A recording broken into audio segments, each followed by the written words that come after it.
Rodrigues of Angola. Testimony of an ex-witch.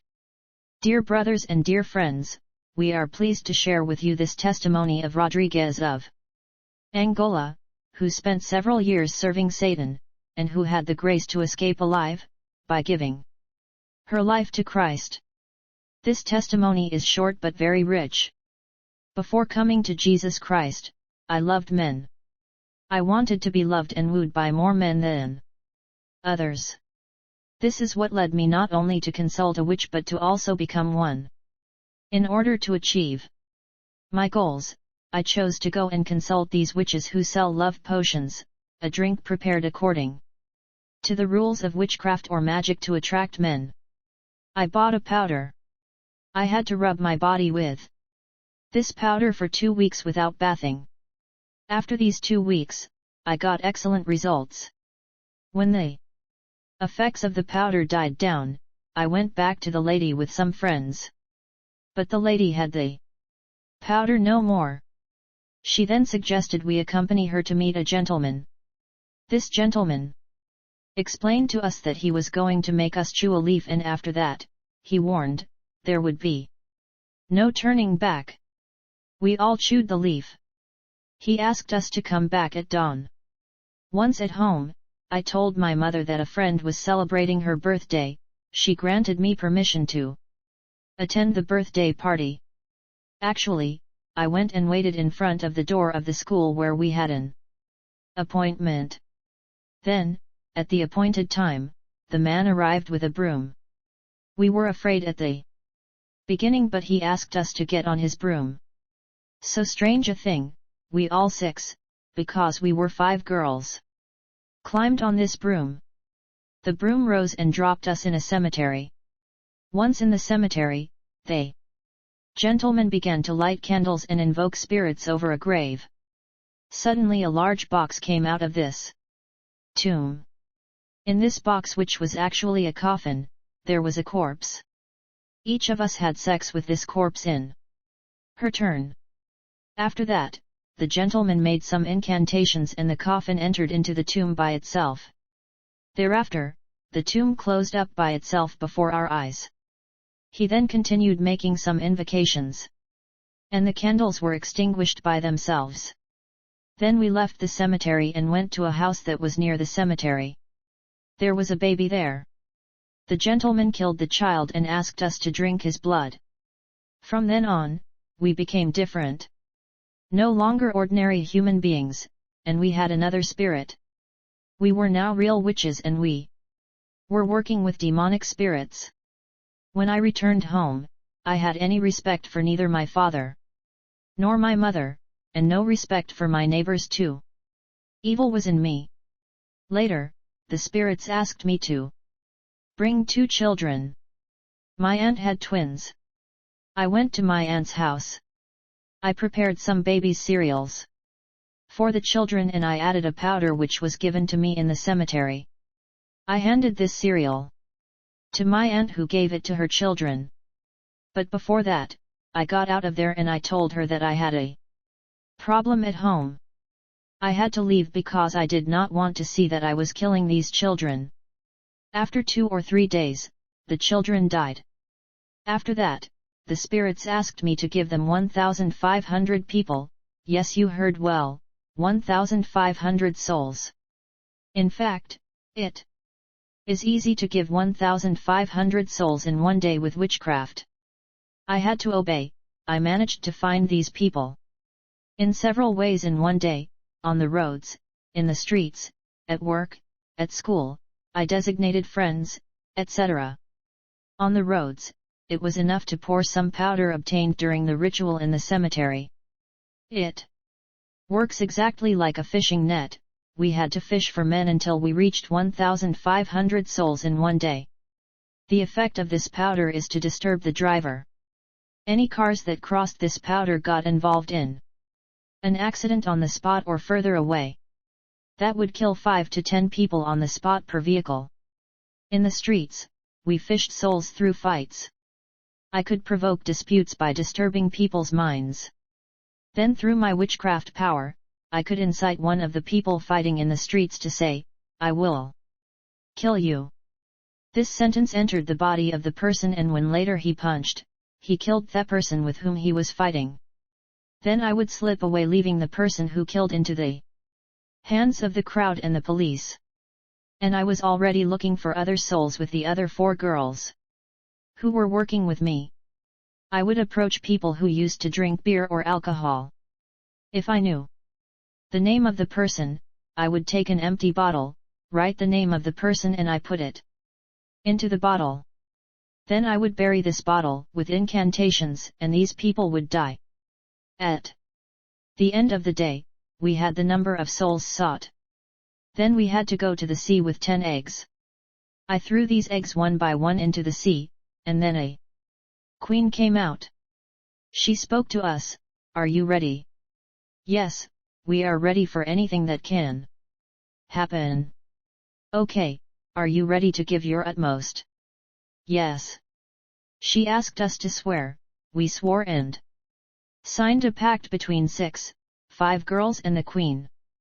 Then she took us under the water, where we were surprised to realize that there was a huge city. Many people find themselves chained as slaves, working for witchcraft in the sea. Then we met a king there. He encouraged us to continue what we were doing. They gave us a garment, explaining that it was necessary to use it during several missions. If we had to fly or kill someone, it had to be done with the grey garment they gave us. They gave us a little black dress. When I wore it, it became a long black dress. It was for the most important missions. All missions were to be fulfilled with these clothes. Then they gave us drugs. I had to tie a lace at the waist as a belt. It has incantations, which prevented me from being caught. A cord helped me kill 3 people at once. A box served as an invocation of spirits. When I wanted them to appear, I inserted a cross in this box 3 times. They gave us salt produced from human bodies, human bones and blood, and a powder a bit orange that we poured on the roads to cause accidents. We had barks that came from the cemetery. They were used to cure many diseases, in fact they do not cure, and another bark was given by the spirits, which serves for several purposes: invoke spirits, bind somebody's life, preventing the person from flourishing, finding a job, loving and simply moving forward in life. I had a jewel that served as an ultimate protection. Even when I was caught, they released me as if I were innocent. I spread leaves in houses. As soon as someone trampled upon them, he constantly fell ill. It may also happen that somebody who had walked on these leaves never had children. We also used nails. Each nail represented a bound person. We hammered these nails in walls, in the whole city. If somebody removes one of these nails, then the person bound by that nail automatically dies. We had a bag which we used as a bank. When I needed money, I would put this bag under my pillow. And when I woke up, it was full of money that had to be spent on the same day, since it would disappear on the next day. We went to Muxima, and once there, we invoked the spirits. Coffins opened. A statue turned into somebody. She explained that many people know her only in her statue form, statue of the Virgin Mary, but that she was real, actually a demon. So, almost all those who worshipped her belonged to her. They belonged to our kingdom. At home, I would bewitch my mother. I would put things in water and she would refuse me nothing I asked for, including money. Since I could not properly use the money of the spirits, I would take it from my mother. Money of the spirits only served to drink in bars. I was wicked, and I could not put up with anyone. I was aggressive in the streets, in the neighborhood. In the world of darkness, my name Fernanda was not used. They said that the meaning of that name did not suit them, so I became Bruna. They once again asked me to sacrifice many souls. Then they promoted me after having washed me, anointed me, blessed and consecrated me to the Queen. In the service of the Queen, we had to win souls, neutralize and fight the prayer life of Christians. We had an arsenal of evil objects for women. All that has a link with fashion. Lipstick, modern clothes, false hair, etc. Every woman who used these gifts or things we sold could not pray or concentrate in prayer. The person could even fast and pray a lot, but it did not go anywhere, for she had accepted a gift from the enemy that she voluntarily carried with her. 1 Timothy 2:9 In like manner also, that women adorn themselves in modest apparel, with shamefacedness and sobriety, not with broided hair, or gold, or pearls, or costly array. We also entered into several churches where we would identify the true workers of God. Since we could not reach them directly because of the Spirit of God, we would identify weak people in their group. For example, if there is somebody in their prayer group living in sin, usually sexual sins. Those who have sexual intercourse out of marriage are many in the churches. We would act through the one who is totally accessible because of sin, until as the days went by the group and communities would break out through disputes and quarrels. We constantly looked for a fault to bring down the sons of God. We would send money to pastors, gifts after an inquiry about what they like. Once the pastor accepts one of our gifts, he automatically becomes someone else, he loses his anointing. We could also act through his wife if the pastor had refused. And if his wife refused the gifts, we could enter through their children. We were constantly looking for doors through the weak to reach and bring down the stronger. Apart from our actions as human agents, I saw demons going in churches that do not have the fire of God and sit on the shoulders of the faithful in order to provoke drowsiness, laziness as regards listening. When there are children in the church, they would excite them so that they make noise. He who preaches is no longer heard. I was still a teenager at that time. I had several men in my life. And I became pregnant several times. I aborted 3 times. The 4th time, when I wanted to put an end to the pregnancy, the spirits told me that they needed the child in their world. When the child was born, I saw someone coming under the guise of my cousin. I knew that she was not the one, but a disguised spirit who came to look for the child. The spirit went to the sea with this child, and I do not know what they did. To tell you the truth, I myself sacrificed many people, including a majority of children. I especially needed the blood of little children because spiritually it is fresh blood. We were more interested in newborn babies. There are things difficult to explain, but just for you to understand, a 2-month-old baby here on earth, in the spiritual world of darkness he is 15 to 20 years old. So they need very young children for sacrifices. One day we went to the house of a Christian who prayed a lot. She would disturb our world very much. She would set trouble in our activities when I rose up at dawn to fly away. That person prayed at the very time when we were to go out. Perhaps she was disturbing without knowing it. Hundreds and thousands of wizards who were about to go out spiritually. One day we went to her house to attack her. At 10 p.m., she was already praying.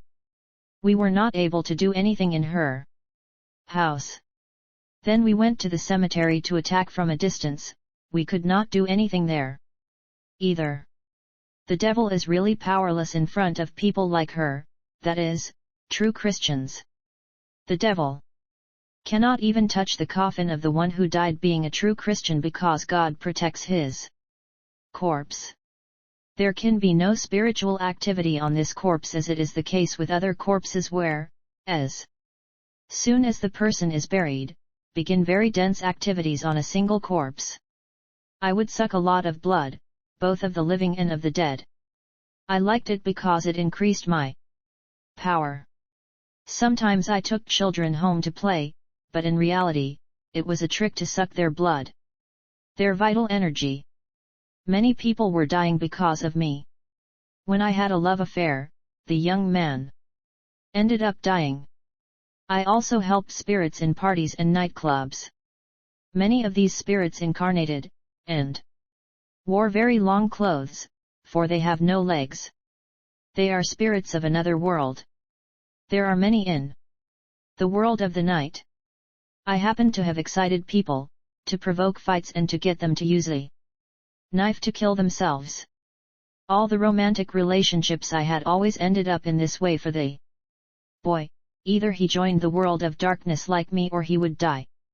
Talking about men, I had them, indeed a lot. There is one thing, which is called Ma'ambola, it is real and true. Ma'ambola is the ability to kill someone without actually killing him. There is no vocabulary to describe this, perhaps a distant comparison. When you hear patients talking about how they were flying over their beds or in the hospital during their surgical operations or when they were in a coma, it gets closer to that. It is possible through witchcraft to split someone and make him prisoner and slave, labor, in the world of darkness without his physical body. In very rare cases, it is possible for the person to come back, but generally, this person will die a slave in an invisible world. We do not need a physical body to die. This is Ma'ambola. These people are tied up with very big chains. I saw a lot of people there, victims of Ma'ambola. To kill, I would use journeys. Even if the person did not want to travel, I could influence him spiritually, and then when the person took a transport agency, he died in an accident. The car in which he found himself violently knocked another car. Then with incantations, we took the blood and soul of the person. When customers came to consult us, under the weight of their problems, and told us things like, "I have so many worries that I wish I were dead." Then later I went into that person's body, and I swallowed drugs. Sometimes I would strangle him with a rope and I strongly tied it, and when the person was about to die, I would go out of his body. I happened to notice that the person did not want to die and regretted his words, but it was too late. As soon as we heard people saying that kind of thing, it was finished for them. That soul was ours and we offered it as a sacrifice. They would promise us, we agents for this other world, that after death everything will be wonderful for us. Moreover, we saw the hidden world, we were sure to go there eternally after death. In our logic, obeying the spirits and not having remorse was normal. Everything was good in our eyes, we were not bad. We were workers, good servants of the spirits, the queen, and the devil. I progressed and I was promoted. From now on, I had everything I wanted. If I wanted a phone that nobody owned in the neighborhood, I just had to ask and the phone would appear. Overnight I had everything I wanted. When they offered me to become very rich, I did not feel the need, all I wanted was to kill. I loved killing and nothing else. I collaborated with a spirit called Trankarua. An Exigadiera spirit, a spirit that is both man and woman. This last spirit permitted me to do terrible things. When a couple was about to sleep together, I would put myself between them. I would possess either the woman or the man and it was with me that one or the other would have sexual intercourse. The fluids went into the world of darkness. Having sex out of marriage exposes you to all these things. I could also turn myself into a husband or a night woman, in order to excite people during their sleep and to have sex with men and women who often believe they are dreaming. This would bind them in the world of darkness. Sometimes I would find myself in a house where I saw a mother shouting at her child, "You worth nothing, one would not think that you come out of my womb." Then we had the right to make use of these curses, and we reported these sentences to our master. From that day, this child is under the curse of his parent and belongs to us. Either this child will eventually become one of us, or we make of him an instrument of despair and frustration for life. I still wanted to be promoted, I wanted to be a queen. I wanted to be more than zombies. Zombies are small spirits. I wanted that these little spirits live in me so that I become powerful. The more I had spirits in me, the more I used their power. When I had these spirits, things did not work out as I thought, because I got converted. One of the girls with whom we had sex in the cemetery had converted.